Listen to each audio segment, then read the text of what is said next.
Morning friends, मैं doctor VK Mishra from gastro liver hospital Swaroopnagar Kanpur. कोविड-19 के इस सीजन में, इस पेंडेमिक में कोई भी रेस्पिरेटरी सिम्टम्स आता है तो आपके दिमाग में घंटियां बजने लगती हैं। आपको लगातार छींकें आती हैं, रुक नहीं रही हैं, तो आपको लगातार ये डर लगने लगता है कि कहीं मुझे कोई कोविड-19 का इंफेक्शन डेवलप तो नहीं होने वाला है या डेवलप हो तो नहीं गया है। आज मैं नेजल एलर्जी अटैक के बारे में बात करूंगा कि ये आपको बार बार छींकें क्यों आने लगती हैं। अगर आप इस चैनल को पहली बार आपने विजिट किया है तो मैं आपसे रिक्वेस्ट करूंगा कि इसको सब्सक्राइब करें, नीचे बेल आइकन को आप प्रेस करें सो दैट आगे आने वाले जो वीडियोस हैं आपको रेगुलरली मिलते रहें। आज मैं बात करूंगा नेजल एलर्जी अटैक्स के बारे में। नो, नेजल एलर्जी का जो अटैक है वास्तव में क्यों आता है। देखिए, कोई भी ट्रिगर है, वो ट्रिगर आपकी बॉडी में पहुंचता है। वो जो ट्रिगर है वो कई तरीके से पहुंच सकता है। वो नाक के जरिए से पहुंच सकता है, आपके खाने में पहुंच सकता है, आपकी स्किन में पहुंच सकता है।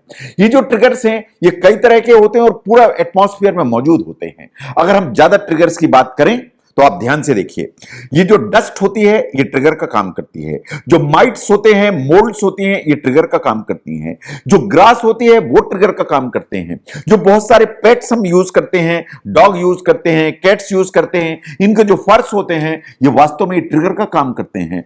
एज पॉलन सबसे ज्यादा ट्रिगर का काम करता है, ये आपको समझने की जरूरत है। नाउ प्रॉब्लम ये है कि इनके सबके जो ट्रिगर्स हैं ये एक्चुअली हार्मलेस होते हैं। ये हार्मलेस होते हैं, हमारे जाते हैं, नाक में जाते हैं, टच में आते हैं। अगर मैं डॉग को से for example I am playing with the dog, तो वो अगर उसके फर आ भी जाते हैं मेरे हाथ में तो ऐसा कुछ नहीं हो जाता है। लेकिन अगर मेरा इम्यून सिस्टम सेंसिटिव है, जिसका काम है कि मेरी बॉडी को प्रोटेक्ट करे, तो लेकिन अगर ये ओवर सेंसिटिव है तो ये हार्मलेस जो चीजें हैं जो मैंने अभी बात की उनको रिएक्ट करने लगता है, और रिएक्ट करने लगता है तो सिम्टम लेके सामने आ जाता है। ये बात बिल्कुल सही है कि ये बहुत आसान है कि आप ट्रिगर के कांटेक्ट में आ जाएं। डस्ट चारों तरफ है, आपके डस्ट आपके घर में है, आप रोड पर चलते हैं, बाहर निकलते हैं तो डस्ट होती है। जब आप जाते हैं एलर्जी सीजन में तो चारों तरफ जो ना पॉलन्स होते हैं। आप पेट के साथ, अगर आप पेट रखते हैं तो पेट के साथ आप प्ले भी करते हैं। तो जितने भी ट्रिगर्स होते हैं आपकी बॉडी में इन्हीं तीन रास्ते से घुसते हैं। जो ट्रिगर है या तो टच करने से आएगा यानी स्किन पे आएगा, जो ट्रिगर है आपको स्वेलो करने से आएगा, कोई भी खाने की चीज अगर एलर्जी है तो वो जो ना आपने खाई तो अंदर चली जाएगी, या इनहेल करने से आएगी तो आपके नाक के जरिए से अंदर की तरफ जाएगी। तो तीन ही रास्ते हैं जिसके चलते ट्रिगर आपकी बॉडी के अंदर प्रवेश करते हैं। नाउ अगर हम देखें कि इस तरह की कोई चीज अगर आपकी बॉडी के अंदर पहुंचती है तो वास्तव में होता क्या है। देखिए, हमारा जो इम्यून सिस्टम है उसका काम है कि कोई भी इस तरह का फॉरेन पार्टिकल आए, पर्टिकुलरली वायरस और द बैक्टीरिया, इसका काम है कि उसको पहचाने, और इसको पहचाने और उसके अगेंस्ट में आपकी बॉडी को प्रोटेक्ट करने के लिए जो सिस्टम है उसको तैयार करे। उस तैयार करने के प्रोसेस में एंटीबॉडीज बनाता है। ये बात सही है। लेकिन आपका जो ना कभी कभी ऐसा हो जाता है कि सामान्य चीजें, से फॉर एग्जांपल डस्ट है, जो धूल है, जो बिल्कुल प्रेवलेंट है, रैम्पेंट है आपके चारों तरफ, एंड जिससे कोई दिक्कत नहीं होना चाहिए, लेकिन कभी कभी आपका जो इम्यून सिस्टम है इस डस्ट को भी एज पहचानता है एलर्जेन, और एलर्जेन अगर इसको पहचानता है तो इसके अगेंस्ट में रिएक्ट करने लगता है, और रिएक्ट करने लगता है तो सब सिम्टम्स लेके सामने आ जाता है। नाउ जब भी इस तरह का जो एलर्जन है आपकी बॉडी में जाएगा तो इम्यून सिस्टम का काम है कि वो एंटीबॉडीज बनाएगा। ये जो एंटीबॉडीज हैं वास्तव में प्रोटीन्स होती हैं, इनका काम है कि आपकी बॉडी को प्रोटेक्ट करे। ये बात बिल्कुल सही है। और जो एलर्जन जो आपकी बॉडी में आया, चाहे वो वायरस है, बैक्टीरिया, उसको निकाल के अलग करे। लेकिन कभी कभी इन एलर्जेंस के साथ में फाइट में पूरी की पूरी प्रॉब्लम क्रिएट हो जाती है। जब आप इस तरह की चीज होगी कि से फॉर एग्जांपल आप एलर्जिक हैं टू डस्ट, तो क्या होगा, आपकी बॉडी में जैसी नाक में आपकी डस्ट गई तो जो एंटीबॉडीज आपकी बॉडी में बनी है अगेंस्ट द डस्ट वो जाके हिट करती हैं, एंड वो जो मास्ट सेल होती हैं हमारी बॉडी में उनको इंफॉर्म करती हैं कि देयर इज ए एलर्जन, जो एलर्जन हमारी बॉडी में आया है, या एक फॉरेन जो है इन्वेडर है बॉडी में।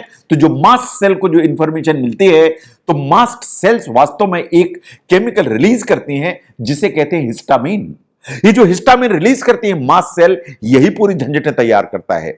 मास्ट सेल्स जैसे ही आएगा ये वास्तव में इन्फ्लेमेशन करेगा। से फॉर एग्जांपल डस्ट आपकी नाक में से गई तो नाक में इन्फ्लेमेशन होगा। जो नाक की ब्लड वेसल से वो टाइटन हो जाएंगी, इन वो फ्लूइड को सिक्रीट करने लगेंगी, और जैसे ही फ्लूइड सिक्रीट होगा आपकी नाक बहने लगेगी, आपका जो नाक का जो पैसेज है उसमें स्वेलिंग हो जाएगी, इन आपको कंजेशन डेवलप हो जाएगा। तो वास्तव में जो डस्ट पहुंची तो उसको एज थ्रेट पहचाना गया, उसको पहचाना गया तो एंटीबॉडीज बनी, और जो एंटीबॉडीज बनी उनने मास्ट सेल को स्टिमुलेट किया, उन्हें हिस्टामिन रिलीज किया, और इस हिस्टामिन ने पूरी की पूरी कहानी तैयार कर दी। इन्फ्लेमेशन कराया, ब्लड वेसल्स को टाइटन किया, उनसे फ्लूइड निकाला, उससे आपकी नाक बहने लगी, उससे आपकी नाक में कंजेशन हो गया और आपको लगातार छींकें आना चालू हो गई। नाउ जहां तक इस एलर्जी का सवाल है, आपके दिमाग में हमेशा एक क्वेश्चन आता है कि मेरे दोस्तों को तो कोई प्रॉब्लम नहीं, मुझे ये प्रॉब्लम क्यों हो रही है, मुझे ये एलर्जी क्यों होती है। देखिए, जहां तक एलर्जी का सवाल है, ऐसा माना जाता है कि जो एलर्जी है वो वास्तव में होती तो हेरिडिटरी है। अगर दोनों के दोनों जो पेरेंट्स हैं, यानी आपके पेरेंट्स हैं, उनको अगर एलर्जी है तो साइंस ऐसा मानती है कि बच्चे को एलर्जी होने की जो संभावना है वो 60 to 70% होती है। तो there are 60 to 70% chances as for the child को उसको एलर्जी डेवलप होगी। और जो एलर्जी है ऐसा नहीं है कि बिल्कुल पैदा हुए तभी डेवलप हो जाए, ऐसा माना जाता है कि allergy may take time to develop, it may take actually years to develop, है ना, जब आपको एलर्जी डेवलप हो जाती है। नाउ अगर आपको ये पता लग गया कि मुझे ये एलर्जी है तो मैं तो जो इससे बच के रहूंगा, it is easier said than done. ये बात बिल्कुल सही है कि एलर्जी को बचाना बहुत आसान काम नहीं है, पर्टिकुलरली अगर आपको नेजल एलर्जी के अटैक आते हैं तो।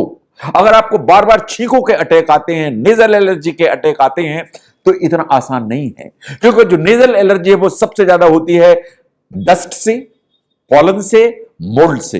ये जो तीन चीजें हैं, ऐसा माना जाता है कि सबसे ज्यादा नेजल एलर्जी के अटैक को फ्यूल करने की ताकत रखते हैं। अगर ऐसा है तो आप क्या कर सकते हैं बचने के लिए। अगर ऐसा आपको लगता है कि जब लेवल्स इनके हाई हैं या डस्ट बहुत ज्यादा है, पॉलन्स बहुत ज्यादा है, तो आपको मास्क पहनने की आदत डाल देनी चाहिए। That's number 1। नंबर 2, जिस सीजन में एलर्जी सबसे ज्यादा है एटमॉस्फेयर में, तो आपको यह करने की जरूरत है कि आपको सोने के पहले आपको प्रॉपर बाथ लेने की जरूरत है, ताकि पूरी बॉडी से जो सरफेस है उसमें जो भी एलर्जेंस हैं वो धुल के बाहर हो जाएंगी। नंबर 3, आपको अपनी जो विंडोज हैं उनको बंद करके रखना चाहिए, ताकि एलर्जन आपके कमरे में प्रवेश या आपके बेडरूम में घुसना ना पाए। एंड ये बात बिल्कुल सही है कि इन दिस सीजन जब पॉलन सबसे ज्यादा होते हैं, इन आपको नेजल एलर्जी के अटैक आते हैं, आपको बार बार छींकें होती हैं, और ये कंफ्यूजन पैदा होता है कि कहीं मुझे कोविड का इंफेक्शन तो नहीं होने वाला है। तो आपको वास्तव में एसी इस्तेमाल करना चाहिए, सो दैट जो बाहर के पॉलन्स हैं वो आपका जो रूम है वो आकर नेजल एलर्जी के अटैक को वास्तव में स्टिमुलेट ना करें। ऐसे ही जो आपका रूम है उसको वास्तव में वैक्यूम क्लीनिंग की जरूरत है। नाउ अगर नेजल एलर्जी का अटैक आता है, अगर ये अटैक आता है तो क्या ट्रीटमेंट है, क्या करेंगे। There are certain medicines which are known as antihistaminics. Antihistaminics तमाम वैरायटी में आते हैं, आप उन्हें यूज करिए। जहां तक हमारे कंट्री का सवाल है वो बहुत नामों से आती है। Evil is the most common, cheapest and सबसे ज्यादा यूज होने वाली दवाई है। इसके बाद सेट्रिजिन जैसी दवाइयां, ये लिवोसेट्रिजिन जैसी दवाइयां आती हैं, उन्हें आप यूज कर सकते हैं। इसके बाद टर्फेनाडिन जैसी दवाई आती है, उसे आप यूज कर सकते हैं, या एलिग्रा जैसी जो मेडिसिन है उनको यूज किया जा सकता है। इसके अलावा अगर बार बार नाक में कंजेशन हो रहा है, सिक्रीशंस ज्यादा हो रहे हैं, नेजल पैसेज आपका कंटिन्यूअसली ब्लॉक है, तो आप डीकंजेस्टेंट मेडिसिन यूज कर सकते हैं, ताकि जो इसमें जो कंजेशन है उसको कम किया जा सके। नंबर 3 पर आते हैं, बहुत सारे आई ड्रॉप्स आते हैं। अगर आपके आई में एलर्जी डेवलप हो रही है, आंखों में खुजली भी हो रही है, उसमें कुछ रेडनेस भी आ रही है, तो आप आई ड्रॉप्स यूज कर सकते हैं। बहुत सारे नेजल ड्रॉप्स अवेलेबल होते हैं या नेजल स्प्रेज अवेलेबल होते हैं कि बार बार अगर आपको नेजल एलर्जी का अटैक आता है, या आपको एलर्जिक राइनाइटिस है, या आपको राइनोरिया हो रहा है, तो आपको नेजल स्प्रे यूज करने की जरूरत है। अगर आप इन तीनों चारों चीजों को ध्यान से देखें, ये आपको जो सिम्टम्स हैं उनको कंट्रोल करने की ताकत रखती हैं। लेकिन इन सब के बावजूद अगर आपको ऐसा लगता है कि सिम्टम्स नहीं कंट्रोल हो रहे हैं, इन सिम्टम्स ज्यादा हैं, तो आपको अपने डॉक्टर से कम बात करने की जरूरत है।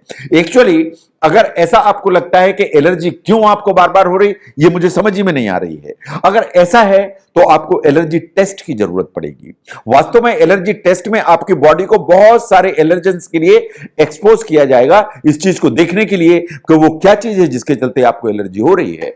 अगर ऐसा है तो आपको उन एलर्जन से बचने की जरूरत है या आपको कुछ मेडिसिन दी जाएंगी। कभी कभी एलर्जी के अगेंस्ट में वैक्सीन बनाए जाते हैं और एलर्जी के शॉट दिए जाते हैं सो दैट आपको ये जो एलर्जी के अटैक्स हैं ये बार बार ना आए। तो प्रॉब्लम ये है कि इस कोविड-19 के पेंडेमिक में जब आज की तारीख में कोविड रैम्पेंट है, तो कोई भी रेस्पिरेटरी सिम्टम आए, चाहे आपको छींकें आना शुरू हो, चाहे आपको खांसी आना चालू हो, चाहे आपको गले में दर्द चालू हो, कोई भी सिम्टम्स आपको यहां चालू होता है तो आपके दिमाग में सबसे बड़ी घंटी बजना चालू हो जाती है कि कहीं मुझे कोविड-19 डेवलप तो नहीं हो रहा है। तो अगर आपको छींकें बार बार आ रही हैं तो ध्यान से देखिए कि कहीं ये नेजल एलर्जी का अटैक तो नहीं है। अगर इस नेजल एलर्जी को समझने में ये वीडियो आपको हेल्प करता है तो इसे जरूर शेयर करें। मैं doctor VK Mishra from gastro liver hospital, Swaroopnagar, Kanpur. Thank you very much.